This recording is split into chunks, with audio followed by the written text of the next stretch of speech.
ওকে। ভাই আমরা শুরু করে দিই। আজকের সেশনটা আমরা জানি যে আমরা মূসক 6.6 এর উপরে একটা সেশন করছি। আমাদের আজকের সেশনটার মূল অবজেক্টিভ হলো আসলে 6.6 এর কেন হয়, কোন স্টেজে 6.6 করতে হয়, আমাদের ইন প্র্যাকটিক্যাল লাইফে কখন কাজে দেয়। হ্যাঁ, totally 6.6 related A to Z আর কি আমরা জানার চেষ্টা করব, এবং আমরা এক্সেল ফাইলটিও শেয়ার করব আফটার কমপ্লিটিং দ্য সেশন, যদি আপনাদের দরকার মনে হয়। আর আমরা শুরুতে একটু পরিচিত হয়ে নিই। আমরা এখানে আছি এমডি হক। একটু নিজেকে ইন্ট্রোডিউস করে, আমরা বেশি নাই, মাত্র হাতে গোনা 4-5 জন আছি। তো আমরা একটু নিজেদের পরিচিত হয়ে তারপর আমরা শুরু করে দিই। হ্যাঁ, বাই দিস টাইম যদি কেউ অ্যাড হয় আমরা অ্যাড করে নেব। এমডি হক ভাই কি আমাকে শুনতে পাচ্ছেন?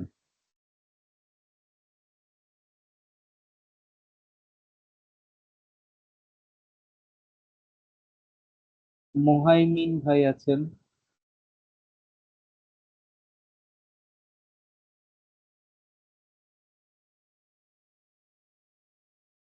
রাজিয়া আক্তার আপা, কেউ কি শুনতে পাচ্ছেন আমাকে? আসসালামু আলাইকুম ভাইয়া, জি ভাইয়া শুনতে পাচ্ছি। আচ্ছা। জি, আমরা একটু নিজেরা পরিচিত হয়নি যারা শুনতে পাচ্ছিলাম, যেহেতু একসাথে একটা সেশন আ- করছি আমরা। জাস্ট আপনার নাম এবং কোথায় আছেন সেটা বললেই আমি। আচ্ছা ভাইয়া, আমার নাম হচ্ছে রাজিয়া আক্তার। আমি বসু ব্যানার্জি থেকে সিএসসি কমপ্লিট করেছি, এখন একটা কোম্পানিতে জয়েন করেছি রিসেন্টলি। তো মানে কোম্পানিটা একদম নতুন, ওনাদের এখন 6.6 6.3 এগুলা নিয়ে জানা অনেক ইম্পর্টেন্ট আমার জন্য আর কি। Great. এই আপনি জন্য এই মূলত, সেশনটাতে জয়েন। হ্যাঁ হ্যাঁ, থ্যাংক ইউ। এরপরে মুহাইমিন ভাই আনমিউট করেছিলেন, শুনতে পাচ্ছেন? হ্যালো।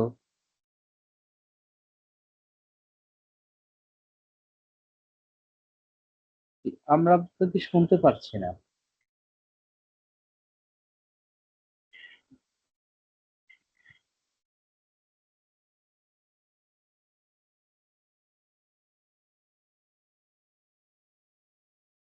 ফারুক ভাই আমাদের আইটিপি সেশন করেন, এই হিসেবে আপনাকে আমি চিনি, বাট আদার যারা আছেন তারা তো চিনেন না। ফারুক ভাই একটু অন্যদের উদ্দেশ্যে নিজেকে একটু ইন্ট্রোডিউস করার।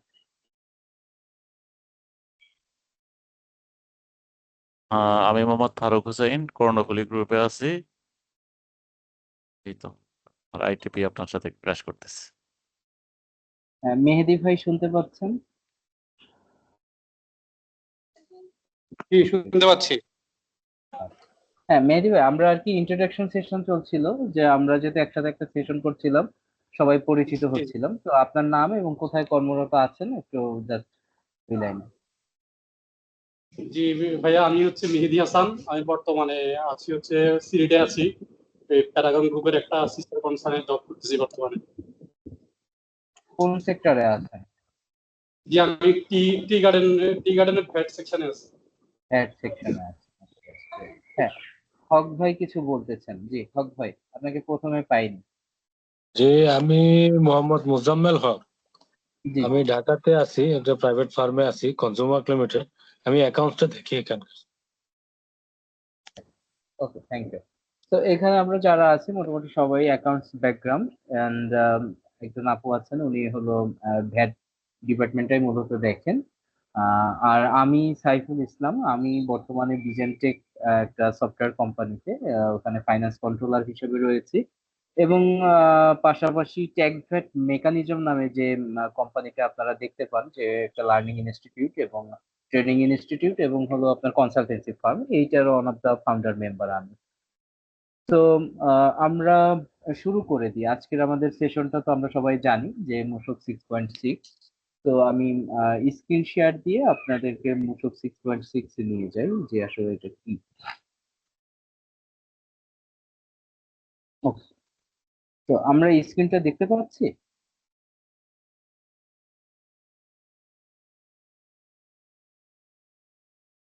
জি, একটু রেসপন্স দেখা করবেন যাচ্ছে। please। হ্যাঁ, স্ক্রিন দেখতে পাচ্ছেন। ওকে।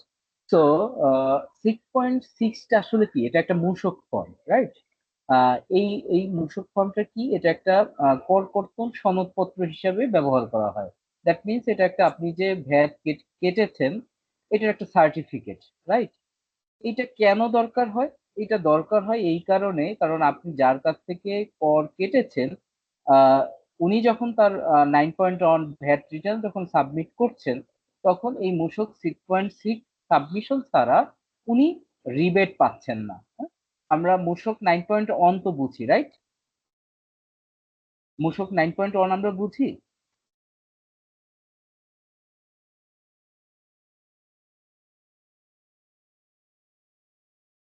রাজিয়া আপা শুনতে পাচ্ছেন আমাকে? জি ভাই, শুনতে পাচ্ছি। মূসক 9.1 কি আমরা বুঝি? জি ভাই, এটা হচ্ছে VAT return right, form. Right, হ্যাঁ। সো ভ্যাট রিটার্ন যে ফর্মটা থাকে, এই ফর্মে কি থাকে? প্রথমে আপনার ইনপুট ট্যাক্স থাকে, আউটপুট ট্যাক্স থাকে, ডিক্রিজিং অ্যাডজাস্টমেন্ট থাকে, ইনক্রিজিং অ্যাডজাস্টমেন্ট থাকে। তার মানে মূসক 9.1 প্রায় 12টা পার্ট থাকে, রাইট? তার একটা পার্টে থাকে কি? Decreasing adjustment. হ্যাঁ, ডিক্রিজিং অ্যাডজাস্টমেন্ট মানে কি? হ্রাসকারী সমন্বয়। তো হ্রাসকারী সমন্বয়ে যখন আপনি করবেন, তখন অবশ্যই আপনাকে কম্পালসারি মূসক 6.6 সাবমিট করতে হবে, আদারওয়াইজ আপনি এই রিবেটটা, আপনি হ্রাসটা করতে পারবেন না।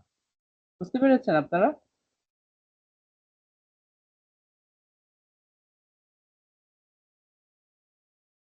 আমার কথা কঠিন আচ্ছা লাগলে একটু বলবেন। হ্যাঁ, ভাই, একটা কোশ্চেন ছিল, আহ জি করবো? বলেন। হ্যাঁ, হ্যাঁ, হ্যাঁ।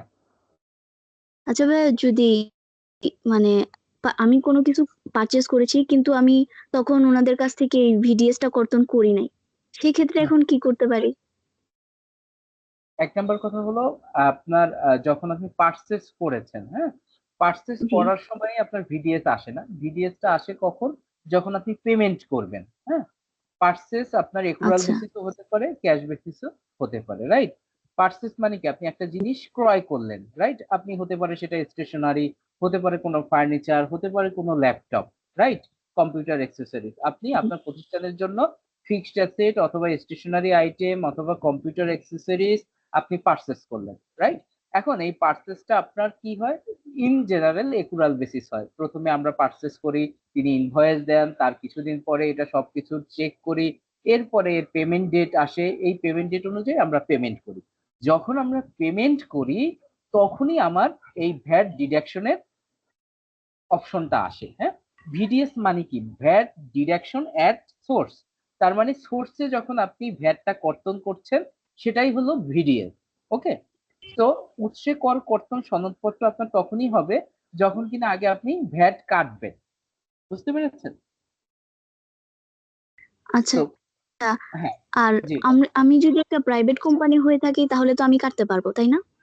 রাইট। এখন এটা আগে ছিল যে আপনি যদি